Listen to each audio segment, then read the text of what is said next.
Hello everyone, welcome to your favourite channel Prepmed NEET. আমি তোমাদের care sir. আজ আমি ডিসকাস করব আরেকটা এমসিকিউ ফর নিট 2025, খুব ইম্পর্টেন্ট, যেখানে বলেছে a bullet penetrates 30 centimetre into its target, loses its velocity by 50%। 50% loss করা মিনস শুরু করলো সাপোজ ভি নট ভেলোসিটি থেকে অ্যান্ড সেটা সার্টেন ডিস্টেন্স যাওয়ার পর v naught by 2, 50% loss means half velocity হয়ে গেল। What additional distance, what additional means further distance will it penetrate into the target before it comes to rest? Rest এ আসা means further ওটাকে zero করতে, মানে further zero হতে কতটা distance যাবে। So obviously less distance যাবে, যেরকম ভাবে দেখিয়েছি এরকমটা নয় অ্যাকচুয়ালি। আমি যদি S1 বলি, এটা যদি S2 বলি, মোস্ট কমন ফ্যাক্ট ইজ এখানে তোমাকে মাথায় রাখতে হবে ব্রেকিং কেসে যখনই কোনো স্লো ডাউন হয়, কোনো কিছুকে পেনিট্রেট করছে, অলওয়েজ কনস্ট্যান্ট রিটার্ডেশনে কোনো একটা বডি মুভ করে, মানে ওর যে রেজিস্টিভ ফোর্সটা সেটা কনস্ট্যান্ট থাকে, এটা ধরে নিতে হয়। সেই কন্ডিশনে আমরা ফার্স্টে যদি বলি constant acceleration through out the journey, এটা যদি কনস্ট্যান্ট অ্যাক্সিলারেশন হয় তাহলে আমরা কি লিখতে পারি?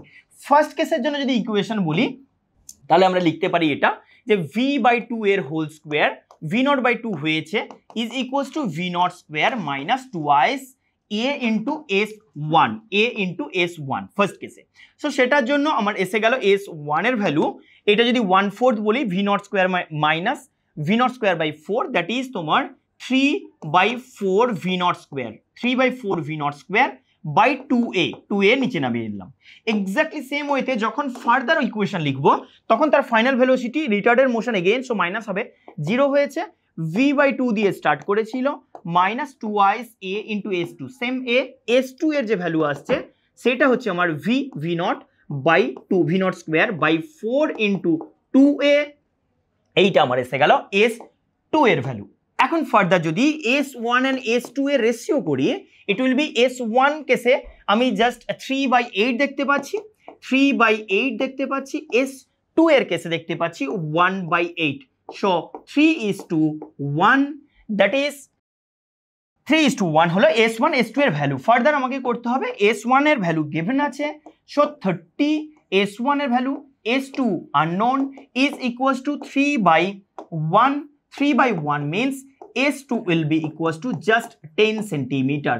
আর এটা ওই ফ্রিলি ফলিং অবজেক্টের মতো বা ভার্টিক্যালি থ্রোন কোনো অবজেক্টের ফার্স্ট সেকেন্ডে যা করে পরের সেকেন্ডে 3 করে, মানে এটা স্পিড আপ কেসে বলছি।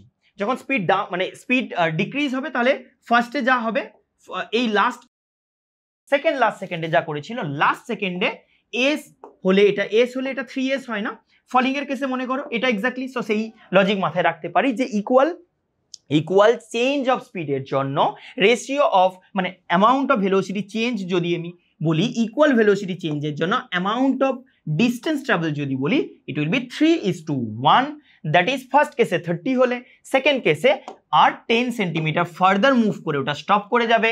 অপশন সি হবে correct answer for this question.